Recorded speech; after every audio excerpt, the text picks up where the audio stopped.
Beberapa tahun lalu, saya pernah ngobrol cukup dalam dengan seorang sahabat saya yang ilmunya nggak kaleng-kaleng. Nah, sahabat saya ini ngomong ke saya saat itu. Aku itu loh, Rip, sampai beberapa tahun terakhir itu stop untuk mengajar apapun katanya. Baik ngajar di publik maupun ngajar di corporate. Loh, kenapa? Dia merasakan satu konflik pemahaman di dalam dirinya yang sangat hebat. Jadi kalau gambarannya dia bilang sampai serasa kayak mau gila katanya. Nah, pada saat itu saya hanya sebagai pendengar, belum sebagai pelaku, belum mengalami seperti yang dia rasakan. Sampai beberapa waktu kemudian setelah itu, saya mengalaminya. Saya mengalami konflik pemahaman yang sangat hebat. Sehingga saya sampai bingung. Saya ragu dengan semua hal yang saya katakan, saya ragu dengan semua yang saya ajarkan. Ini benar nggak ya? Kenapa bisa seperti itu dan apa yang terjadi? Dan bagi Anda para pencari kebenaran, video ini tepat untuk Anda. Dasarnya manusia itu seperti ini, gini ya. Sebaik-baiknya orang ada potensi jahat dalam dirinya yang belum terstimulasi. Sejahat-jahatnya orang ada kebaikan di dalam dirinya. Yang ini kalau kita sentuh terus ini mau besar.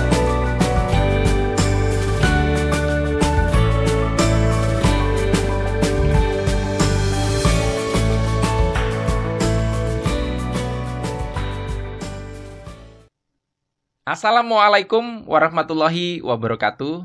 Jumpa lagi kita berjumpa dengan saya, Arif Rahutomo atau Arif RH dalam rekaman video iseng Reborn.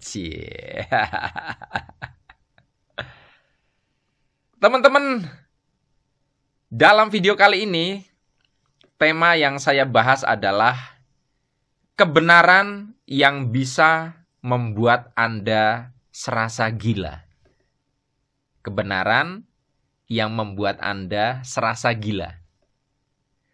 Kata gila di sini yang saya maksud adalah Anda mengalami guncangan yang hebat di dalam diri Anda. Sehingga mengalami hal, ya contohnya seperti yang saya sampaikan di bagian prolog awal tadi.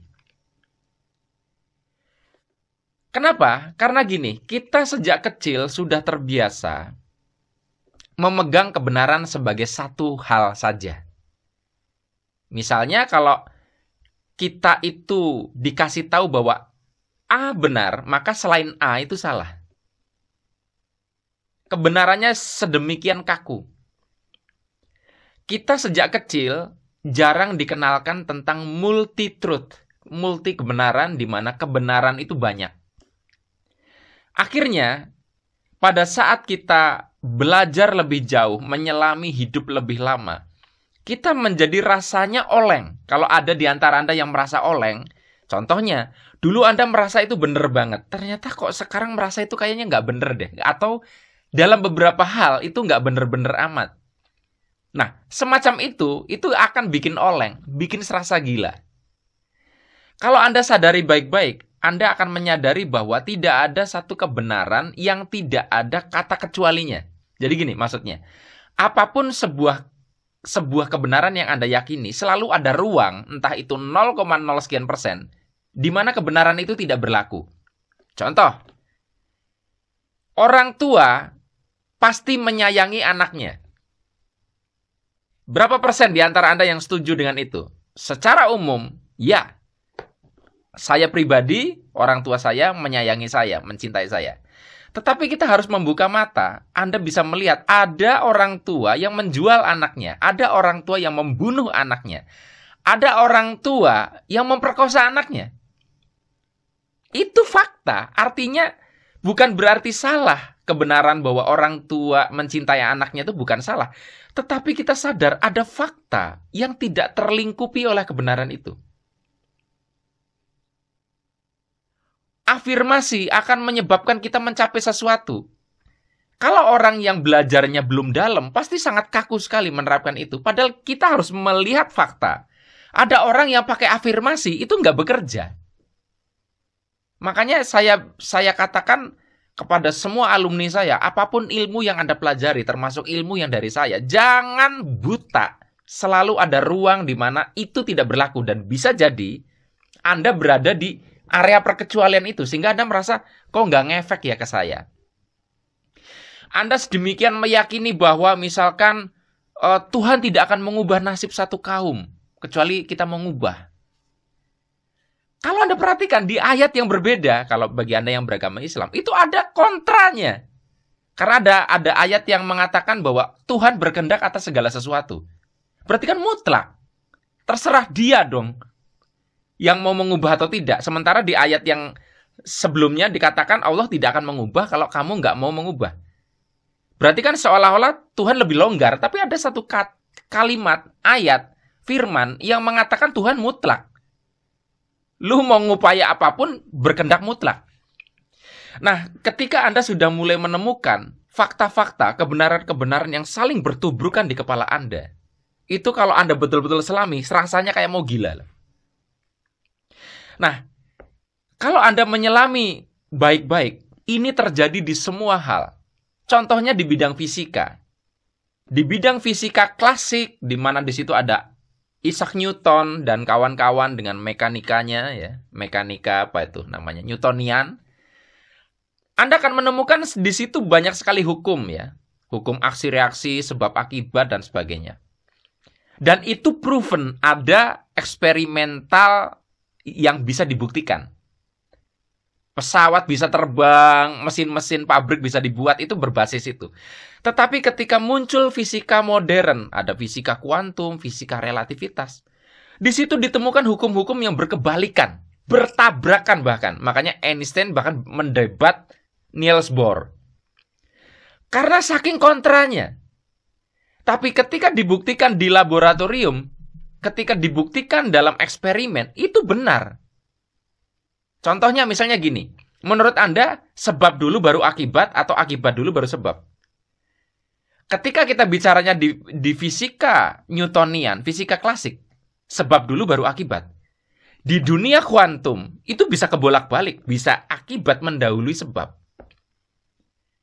Masa lalu dulu baru masa depan atau sebaliknya. Kalau Anda secara umum sehari-hari atau dalam kacamata fisika Newtonian, masa lalu dulu baru masa depan.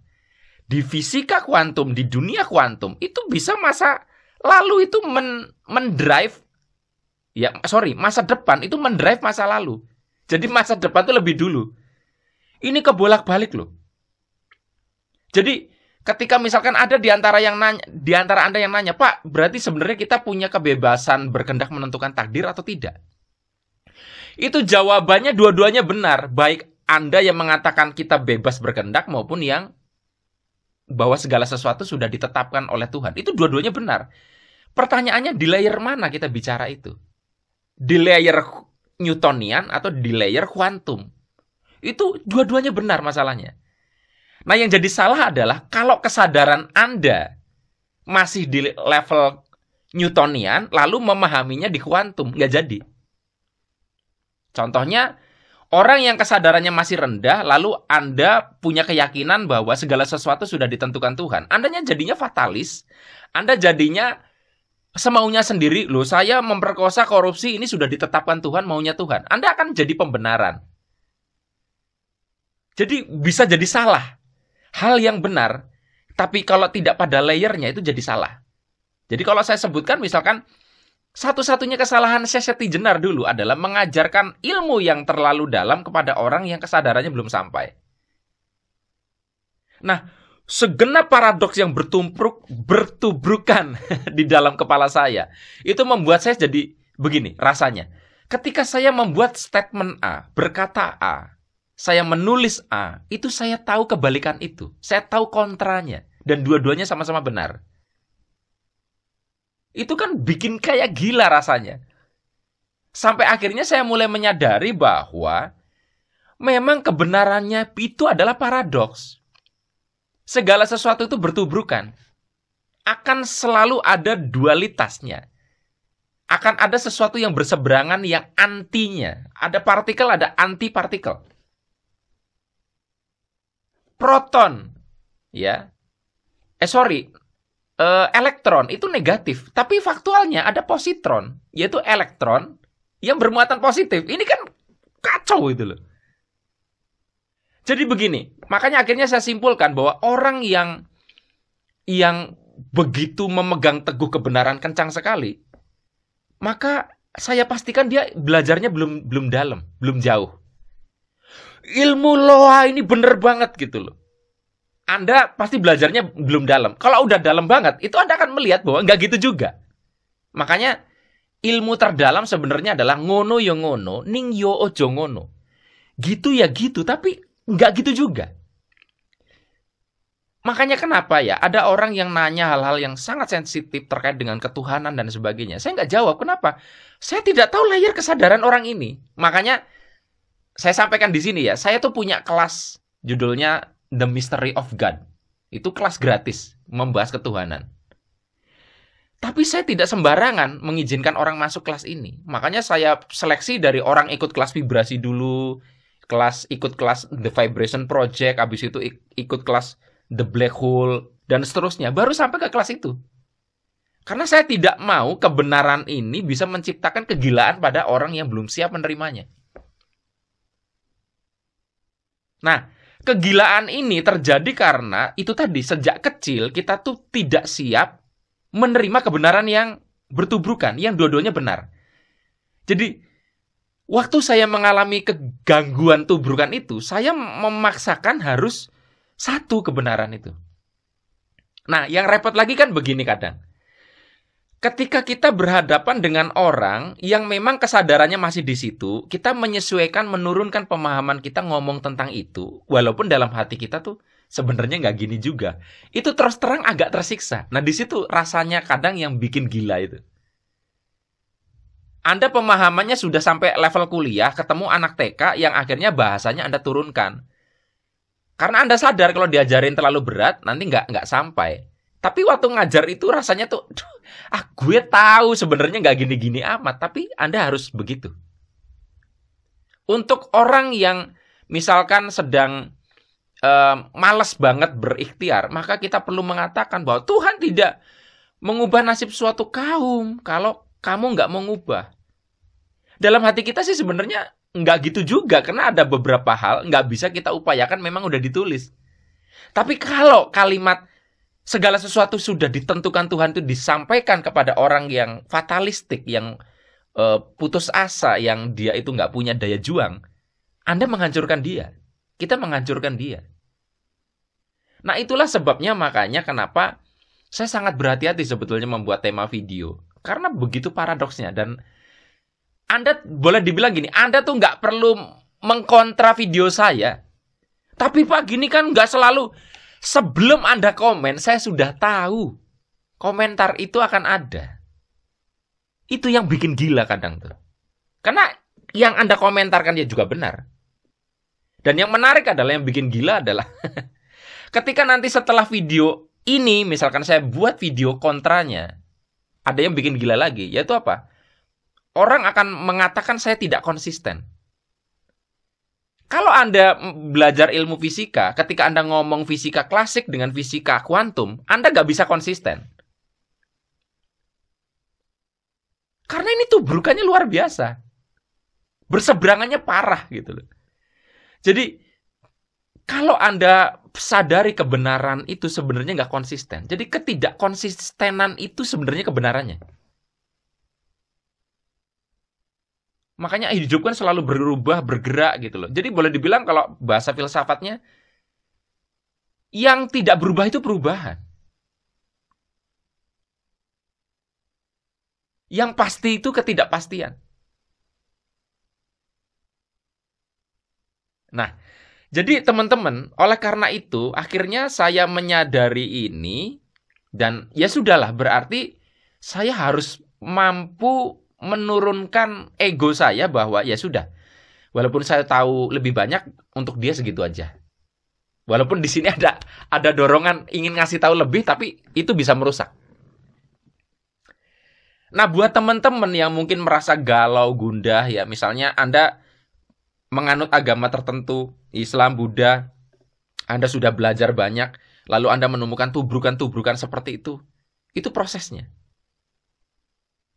Dan kalau Anda, para pencari kebenaran itu masih berparadigma kebenaran harus tunggal, dua-duanya harus selaras, dua-duanya harus konsisten kebenaran itu, Anda bisa gila. Jadi boleh dibilang, Anda mulai mendekat ke arah pencerahan ketika Anda mulai bisa menjadi wadah bagi banyak kebenaran yang saling bertubrukan. Anda mampu seperti bohlam lampu yang bisa menampung positif dan negatif, arus listrik positif dan negatif, sehingga menjadi cahaya. Di situ pencerahan. Kalau Anda belum mampu, konslet.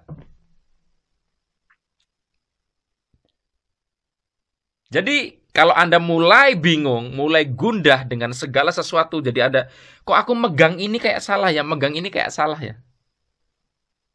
Anda sudah mulai mendekat ke area yang saya bilang tadi. Serasa gila. Itu Anda mulai mendekat kepada fenomena kenyataan hidup, kebenaran yang sesungguhnya yang Anda ingin capai.